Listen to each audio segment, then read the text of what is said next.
Table. ये draw table पहले भी हमने पढ़ा, कहां पर? होम में। किस टूल्स के अंदर? बॉर्डर्स के अंदर, जिसके अंदर सिर्फ मैंने बताया था कि आपको एक टेबल सिर्फ ड्रॉ करना बताऊंगा, तो यहां पर भी वही इसका किरदार है। पर क्लिक करेंगे एक पेन या पेंसिल आ जाएगा और उसके मुताबिक सिर्फ आपने ड्रैग करना तो एक बॉक्स नुमा टेबल ड्रॉ हो जाता है, बस, और कोई काम नहीं है। और उसमें मैंने बताया भी था कि टेबल्स और डिजाइन दोनों ऑप्शन आती हैं एक टेबल ड्रॉ करने पर। बस इसका इतना ही काम है, आगे साथ साथ आगे सीखते जाते कि ये क्या काम और कर रहा है। उसके बाद एक्सेल स्प्रेडशीट। एक्सेल जो कि वर्ड के बाद वाला सॉफ्टवेयर है, जो कि डाटा एंट्री के पॉइंट ऑफ व्यू से, जिसकी पहचान कैलकुलेशंस है। और कैलकुलेशंस किसके बेस? फार्मूलाज बेस होती है। जितने फार्मूलाज अप्लाई करते जाते हैं, मिलियंस प्लस वैल्यूज होंगी, तो वो आपको विद इन नैनो सेकंड उसका आंसर दे देता है। ये एक्सेल की पहचान है। अब मैं चाह रहा हूं कि मुझे वर्ड के पेज के ऊपर एक्सेल की शीट को ऐड करना है। वर्ड के पेज के ऊपर एक्सेल की शीट को ऐड करना है। और एक्सेल की शीट को ऐड करने से मुराद ये है क्योंकि वो भी नंबर ऑफ सेल्स को मिलाकर शीट बनती है, ठीक है। तो यहां पर एक्सेल स्प्रेडशीट पर क्लिक किया तो यहां पर ऊपर वर्ड के टूल्स की जगह पर कौन से टूल्स आ गए? एक्सेल सॉफ्टवेयर के टूल आ गए। और पेज के ऊपर क्या आ गया? एक शीट आ गई। ये एक्सेल की शीट आ गई है। सो यहां पर मुझे कुछ कैलकुलेशंस करनी है। फॉर एग्जांपल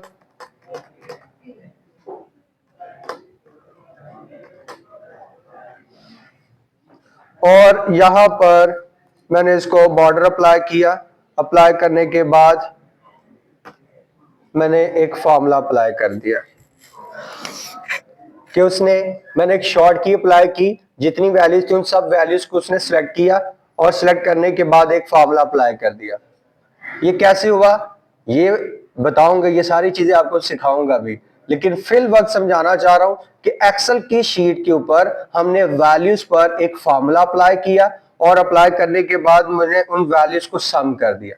और सम करने के बाद जिस तरह से स्कूल लाइफ में भी नहीं आता था कि दो वैल्यूज लिखी है, नीचे दो लाइंस लगाकर उनको प्लस करो, मल्टीप्लाई करो, या उसके बाद क्या कह सकते हैं माइनस करो, मैंने कुछ उस अंदाज में ये काम किया। अब ये काम करने के बाद मैं चाह रहा हूं ये जो मैंने फॉर्मूलाज अप्लाई किए हैं, ये जो शीट के ऊपर काम किया, ये कन्वर्ट हो जाए नहीं टेबल में, वर्ड के टेबल में। अभी ये क्या है? शीट है। आप देख सकते हो ऊपर टूल्स भी सॉफ्टवेयर किसके हैं? एक्सेल के हैं।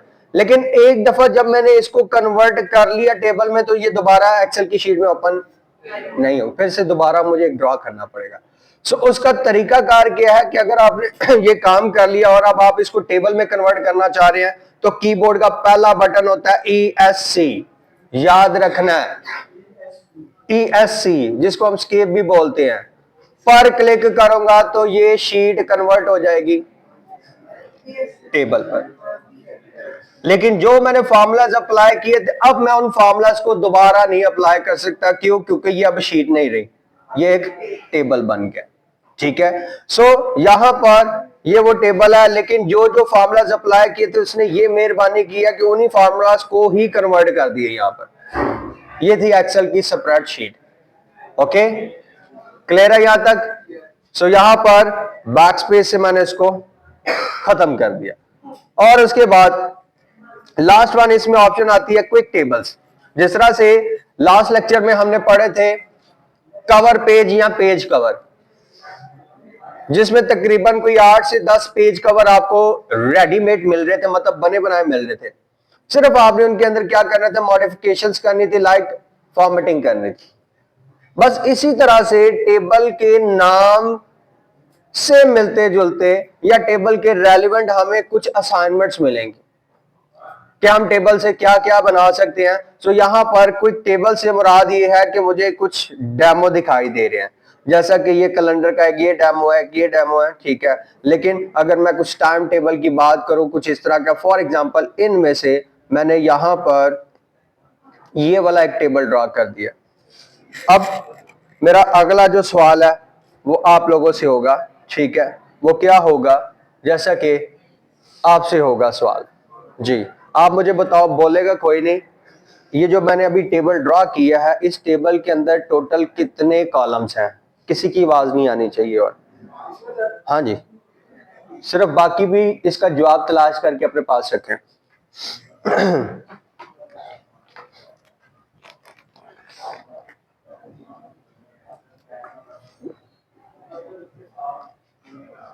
मुश्किल सवाल है।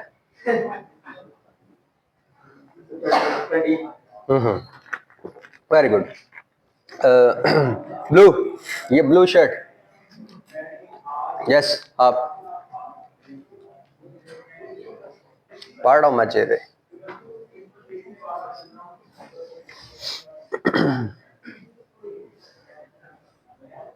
हाँ जी, क्या हुआ है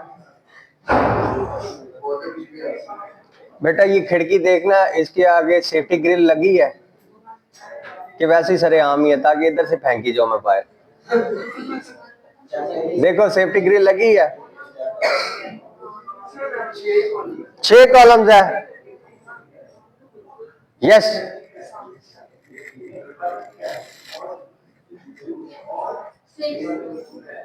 सही कह रही है।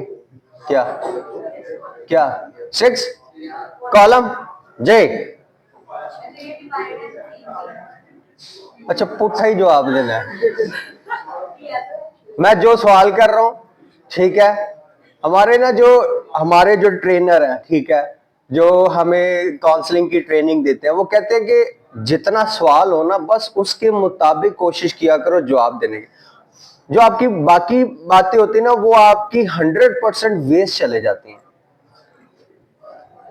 तो ये चीजें पर मेरी आजकल ट्रेनिंग चल रही है कि सवाल को सुना करो, फिर सवाल को सुनकर बस उसके मुताबिक जवाब दो। मैं पूछ रहा हूं कॉलम्स कितने हैं, कहते डिवाइड होंगे तो 3 हो जाएंगे। चले खैर कोई बात नहीं, ये मैंने अपना एक्सपीरियंस बताया कि ये हमारी ट्रेनिंग का ये पार्ट होता है। यस लास्ट वन, चले मेहरबानी। तो यहां पर इस time total number of columns कितने हैं? 6 है। नंबर ऑफ रोज बताएं आप, हैं? आप यस फाड़ दे सारे एक दूसरे का।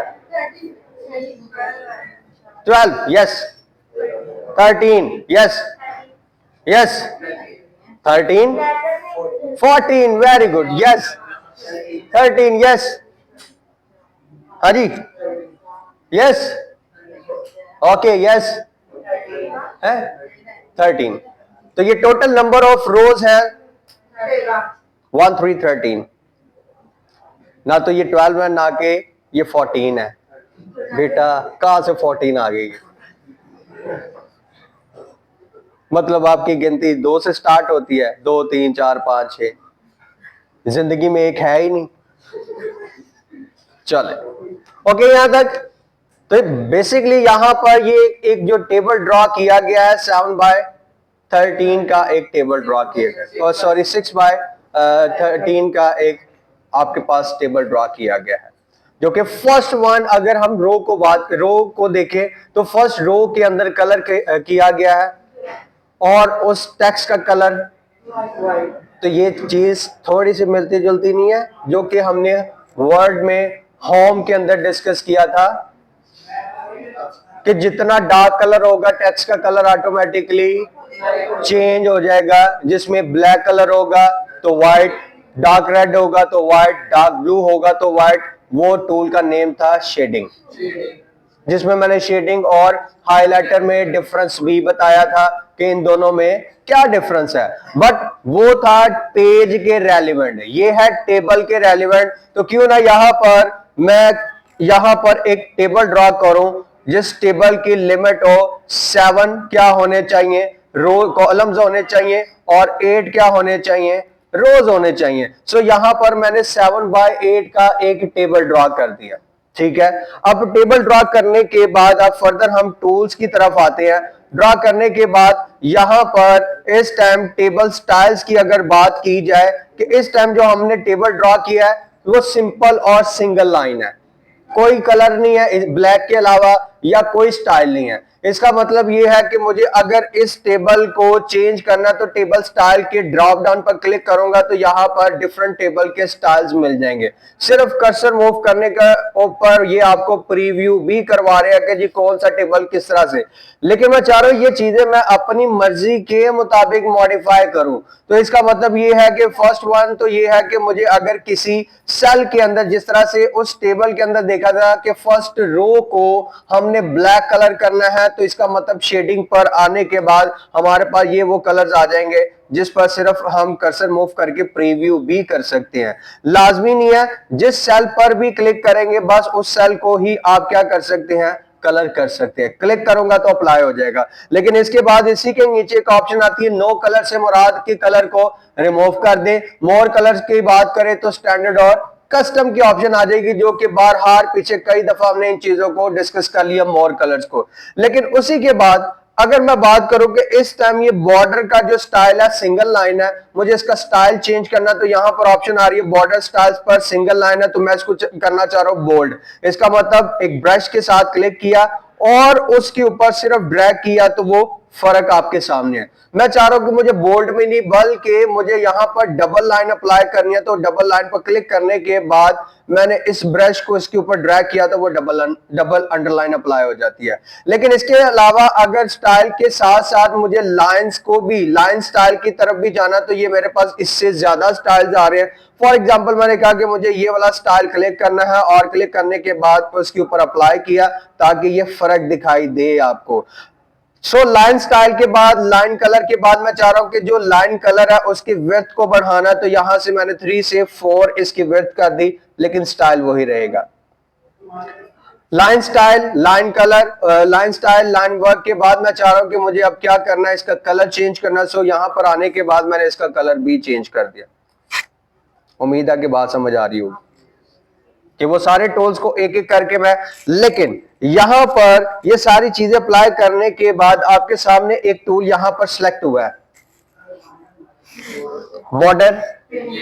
वेरी गुड, ये सिलेक्शन में आ गया। इस नाम से मिलता जुलता हमने नाम पहले भी पढ़ा है होम के अंदर।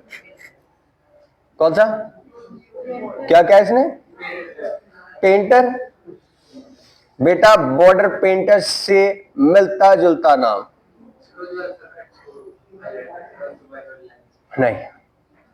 चले और आसान कर देता हूं, क्लिप बोर्ड के अंदर है, यस, फॉर्मेट पेंटर, कि एक टेक्स्ट की फॉर्मेटिंग को कॉपी करके दूसरे टेक्स्ट पर अप्लाई करने वाला टूल, फॉर्मेट पेंटर। तो ये है बॉर्डर पेंटर। क्यों? क्योंकि हमने बॉर्डर्स को डिस्कस कर रहे, टेबल को डिस्कस कर रहे हैं। सेम मुराद ये है कि एक टेबल का जो हमने बॉर्डर स्टाइल चेंज किया, लाइन स्टाइल चेंज किया, उसकी विड्थ चेंज की, उसका कलर चेंज किया, जो कि हमने चारों टूल्स को एक एक करके अप्लाई किया।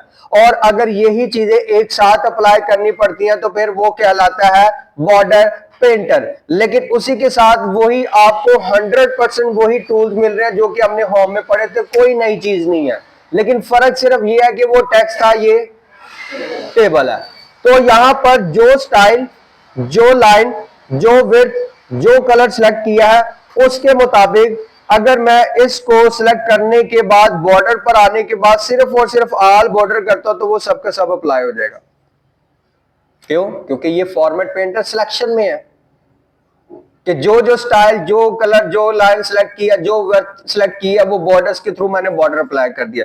कंट्रोल पी करूंगा तो प्रिंटिंग के अंदर भी ये काम कुछ इसी तरह से आपको दिखाई देगा। ओके।